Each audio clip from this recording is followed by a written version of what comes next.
میری امت کبھی جاہلیت کے 4 کام نہیں چھوڑے گی۔ نمبر 1 حسب و نسب پہ فخر کرنا، نمبر 2 دوسروں کے نسب کے اوپر تان کرنا، نمبر 3 ستاروں کے ذریعے بارش اور یہ باقی معاملات کو لے کے چلنا، اور نمبر 4 نوحہ کرنا مصیبت و پریشانی کے وقت۔ تو ہر مشکل کے ساتھ آسانی جڑی گئی۔ فَإِذَا فَرَغْتَ فَانْصَبْ، تو اے نبی علیہ السلام جب آپ فرائض نبوت سے فارغ ہو جائیں گے تو پھر آپ اس وقت اللہ کی ریاضت میں مشغول ہو جائیے گا۔ وَإِلَىٰ رَبِّكَ فَارْغَب، اور اپنے رب کی طرف راغب ہو جائیے گا۔ اصل میں اس میں اشارہ یہ ہے کہ آپ علیہ السلام، آپ کو پتہ ہے آپ پوری رات کھڑے ہو کے قرآن پڑھتے تھے، پھر اللہ فرمایا یا ایھا المزمل قم اللیل الا قلیلا، کم کھڑے ہوا کریں، اور کم بھی یہ نہ سمجھے گا بالکل کم، نصفہ او انقص، یا آدھی رات یا اس سے کچھ زیادہ، پوری رات نہ آپ کھڑے ہو کر نوافل میں قرآن پڑھیں۔ آپ کے پاؤں مبارک سوج جاتے تھے۔ بخاری مسلم میں آتا ہے، اما عائشہ نے کہا یا رسول اللہ آپ تو بخشے بخشائے ہیں، تو آپ فرمایا کیا میں اپنے رب کا شکر گزار بندہ نہ بنوں؟ تو لیکن جب آپ نے دعوت و تبلیغ کا کام شروع کیا تو یہ ساری چیزیں چھوٹ گئیں۔ یہ نیچرل ہے۔ پہلے تو آپ دن کے وقت آرام کر سکتے تھے، رات کو قیام کرتے تھے، اب دن کے وقت دعوت و تبلیغ کا کام کرنا، دعوت و تبلیغ اور گوشہ نشینی یہ بالکل اپوزٹ ہے۔ گوشہ نشینی انٹروورٹ جو زندگی ہے، اور دعوت و تبلیغ ایکسٹروورٹ ہے۔ انٹروورٹ اللہ کے ساتھ جو تعلق ہے اس میں اللہ اور بندے کا تعلق ہے، اور یہاں مخلوق کے پاس آپ کو جانا پڑتا ہے اللہ کی دعوت کے لیے۔ تو نبی علیہ السلام کے دل میں یہ چیز آتی تھی کہ کتنا، یعنی وہ وقت میرے لیے کتنا اچھا تھا کہ میں رات کے وقت اپنے رب کے ساتھ تعلق قائم رکھتا تھا۔ اب نہ صرف وہ تعلق میں کمی آئی ہے دن کی مصروفیات کی وجہ سے، بلکہ یہ بھی ہو گیا کہ اب مجھے مخلوق کی طرف جانا پڑتا ہے۔ پہلے میں اللہ کے ساتھ 2 لگا کے بیٹھا ہوتا تھا۔ تو اللہ تعالیٰ نے اس معاملے میں تسلی دی ہے کہ یہ جو آپ مخلوق کی طرف ہی جا رہے ہیں اللہ کے لیے ہی جا رہے ہیں، رہا آپ کی یہ خواہش یہ بھی اللہ پوری کر دے گا۔ جب یہ دین کا کام سٹریم لائن ہو جائے گا پھر آپ عبادت کیجئے گا۔ اور یہ بات حقیقت ہے کہ رات کو نوافل پڑھنے سے، اللہ کے ساتھ 2 لگانے سے یہ کام تو بہت اوپر ہے، لوگوں کو ہدایت دینا۔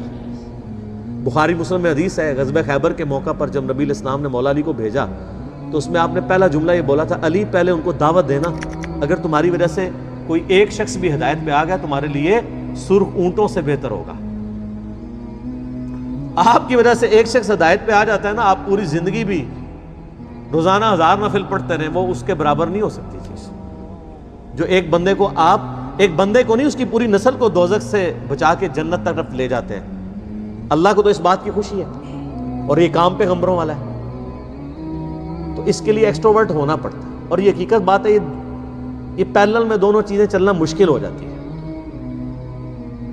اور بعض لوگ اس کی وجہ سے دعوت و تبلیغ کا کام بھی چھوڑ دیتے ہیں۔ دعوت و تبلیغ کے کام میں مصیبت بھی بہت بڑی ہے، لوگوں کی آپ کو تکلیفیں اٹھانی پڑیں گی، لوگ آپ پہ تانے کریں گے، لوگ آپ کو مارنے پیٹنے پہ بھی اتر آئیں گے، آپ کے اوپر کمنٹس بھی پاس کریں گے، گھر والوں سے آپ کو جو ہے وہ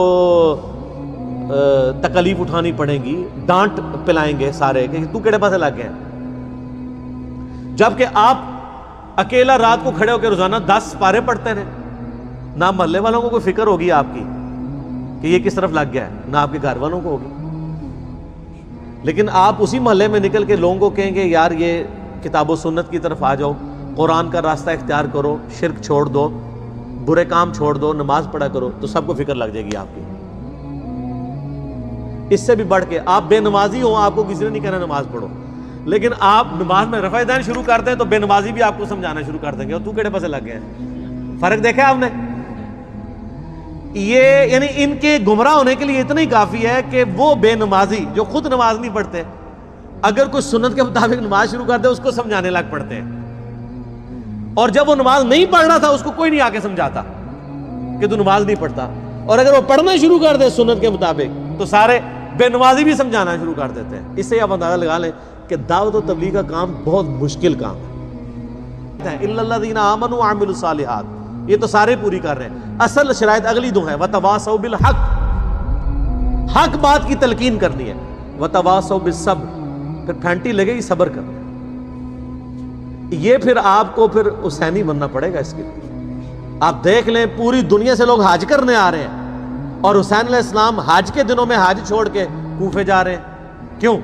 ان کو پتہ تھا یار یہ حج تو بڑے آسان ہے, جو کام میں کرنے کے لیے جا رہا ہوں وہ کام امت لیول کا کام ہے, وہ اس حج سے بڑھ کر.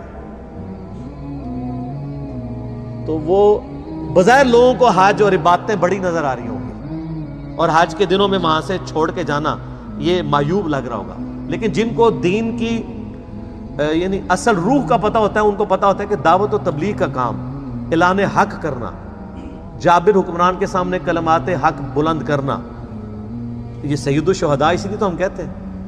مسند الحاکم کی حدیث ہے سید الشہداء حمزہ ابن عبد المطلب ہے, اور وہ شخص بھی سید الشہداء ہے جو جابر حکمران کے سامنے کلمہ حق بلند کرے اور اسے قتل کر دیا جائے. اسی حدیث کے تحت ہم حضرت حسین ابن علی کو سید الشہداء کہتے ہیں. اور صرف حسین ابن علی نہیں, قیامت تک سید الشہداء چلیں گے. جن جن لوگوں نے اپنے اپنے زمانے میں کلمہ حق بلند کیا اور ان کو قتل کیا گیا وہ سب سید الشہداء ہیں. امام حنیفہ رحمہ اللہ سید الشہداء ہیں. قاضی القضاء کا عہدہ قبول نہ کرنے کی وجہ سے, حکمرانوں کے خلاف بغاوت کرنے پر سیدنا نفس زکیہ علیہ السلام کو فتویٰ دینے پہ, کربلا کے بعد ایک اور کربلا بھی ہوئی ہے, اس میں حضرت نفس زکیہ تھے, حضرت حسن ابن علی کی اولاد میں سے. ان کے حق میں امام حنیفہ نے فتویٰ دیا تھا, اس کی پاداش میں امام حنیفہ کو بھی جیل کاٹنی پڑی اور زہر کا پیالہ پینا پڑا. سید الشہداء ہیں. امام نسائی رحمۃ اللہ علیہ ناسبیوں کے خلاف انہوں نے خصائص علی کتاب لکھی, مولا علی کے فضائل پہ 194 احادیث, شہید کر دیا گیا. سید الشہداء ہیں. سید الشہداء قیامت تک رہیں گے. حتیٰ کہ صحیح مسلم میں حدیث ہے جو دجال کے خلاف وہ مؤمن کھڑا ہوگا جسے 2 ٹکڑے جس کے دجال کرے گا, وہ اپنی اس وقت زمانے کا سب سے بہترین شہید ہوگا. 2 ٹکڑے کروا کے بھی دجال جب اسے زندہ کرے گا کہے گا اب میرے پہ ایمان لا, میں تیرا خدا ہوں. وہ کہے گا نہیں تو دجال ہے, میرے نبی کی حدیث مجھے پہنچی ہے, تو دجال ہے.